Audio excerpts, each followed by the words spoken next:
요한복음 1장 19절에서 34절은 지금까지는 말씀이 육신되어 이 땅에 오신 성육신 사건에 대해서 기록하였습니다. 이제부터는 이런 예수님이 그리스도이시며 하나님의 아들 되심을 증거하는 내용들이 언급되고 있습니다. 여기에서는 세례자 요한의 증언이 소개되고 있는데 19절을 보시면 예루살렘의 유대인들이 나옵니다.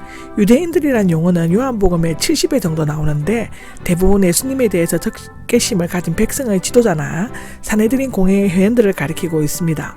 제사장들은 예루살렘 성전에서 제사를 맡은 사람들이 세례자 요한에게 간 것은 나름대로의 특별한 이유가 있을 것입니다. 요한은 제사장 사가랴의 아들이었으므로 누가복음 1장 5절에 나오죠. 자인이 대물림에 의해서 제사장이 될 수밖에 없었습니다. 그들은 제사장의 신분을 가진 요한이 비정상적인 처신을 하고 있다고 판단한 나머지 그 실상을 알아보기 위해 찾아왔을 것입니다. 레위인들이 나오는데 이스라엘 12지파 중 하나로 성막과 성전의 의식이나 제사를 드리는 제사장을 돕는 역할을 하였다고 민수기 3장 17절에서 37절에 설명하고 있습니다. 때로는 가르치는 일도 맡았다기도 합니다. 요한이 나오는데 세례자 요한에 대해서는 6절, 8절, 15절과 마태복음 3장 1절에서 12절, 마가복음 1장 7절에서 8절, 누가복음 3장 15절에 나옵니다. 당시 세례자 요한은 강야에서 하나님의 나라를 선포하고 회개를 촉구하면서 세례를 주고 있었다고 하죠.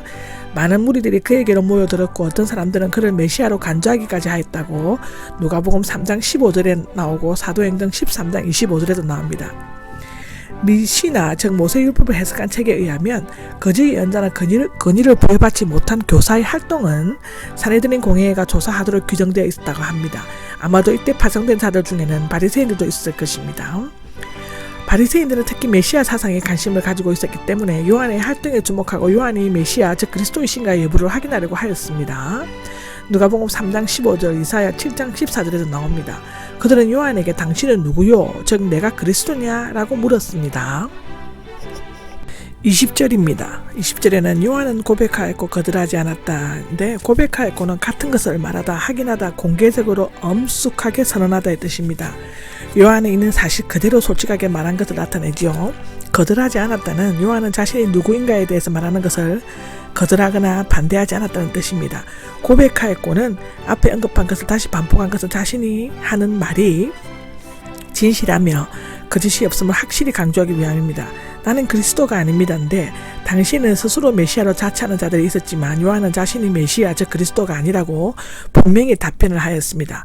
때로는 자신도 모르게 그리스도의 자리를 차지하려는 교권주의자들이 있는데 믿는 자는 아닌 것에 대해서는 솔직하고 담대하게 아니라고 답변할 수 있어야 한다고 마태복음 5장 37절에 분명히 기록되어져 있습니다. 1절에 보면 당신이 엘리야요? 라고 묻는 것이 있습니다. 엘리야는 열왕기상 2장 11절에는 메시아의 선구자로 오기로 예언되어 있었기 때문에 당연히 제기될 수 있는 질문이었습니다. 그런데 그는 실제로 엘리야의 심령과 능력으로 엘리야처럼 기능과 역할을 감당하셨습니다. 이것 또한 성경에 기록되어져 있습니다. 마태복음 11장, 17장, 마가복음 9장 11절, 누가복음 1장 17절에 되어 있습니다. 그런데 유대인들은 성천했던 바로 그 엘리야가 다시 하늘로부터 내려오리라고 믿고 있었으므로 그 엘리야는 아니라고 답변하였습니다. 그 예언자요? 라고 물어봤는데 모세가 예언하던 나와 같은 한 예언자, 신명기 18장 15절을 가리키는데요. 이 예언자는 곧 예수 그리스도를 의미하고 있습니다. 사도행전 3장 22절, 요한복음 6장 14절, 또 7장 40절을 보시면 됩니다. 요한은 역시 아니라고 대답하였습니다.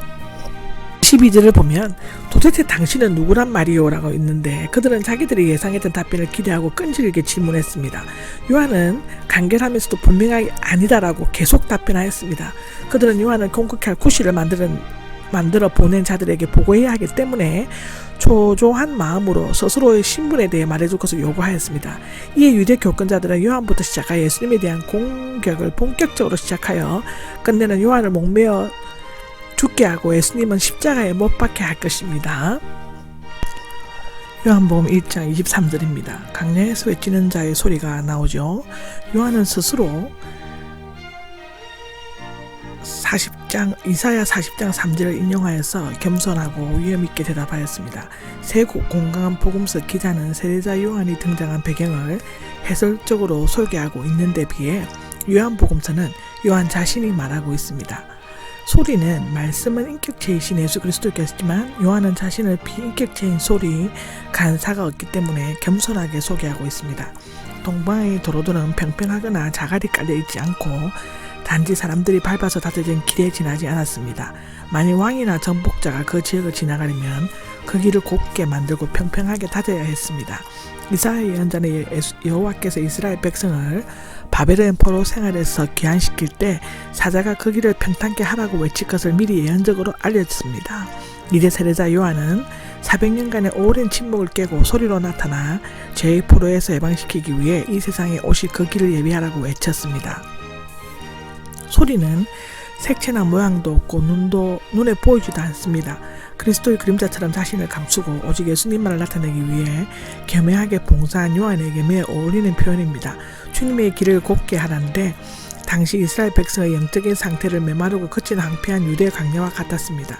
그들의 마음은 죄로 말미암아 구부러졌고 마귀로 말미암아 거칠어졌습니다. 이제 그들은 회개를 통해 구부러진 길, 즉 왜곡된 편견을 곱게 하고 하나님과 가로막힌 담, 즉 완벽한 불신앙을 헐고 높은 곳, 즉 교만한 부위를 낮추며 골짜기, 즉 쓰라린 빈곤을 평평케 하고 거친 길, 즉 영혼을 타락시키는 공고의 편을 평탄케 해야만 한다고 합니다. 쿰난 공동체도 이 구절을 자신에게 적용시켰지만 세상과의 완전한 단절을 통해 주님의 오심에 대비하려고 했습니다. 그러나 요한은 회개하고 예수님께로 나올 것을 강조하였습니다. 25절입니다. 25절에는 왜 세례를 주는 것이요? 라고 하는 질문이 있습니다. 바리새인들은 종교상의 특권층이나 사내들인 공회가 인정하지 않는 자가 세례를 주는 것을 불법으로 간주하였죠. 더욱이 세례는 다른 신앙에 돌아온 개종자들에게만 주는 것이고 하나님의 선민인 이스라엘 백성은 받을 필요가 없다고 생각하였습니다. 그들은 이스라엘 백성에게 세례를 주는 것은 마치 그들이 이방인들처럼 더러워진 백성으로 취급하는 것으로 알고 분개하였다고 기록되어져 있습니다.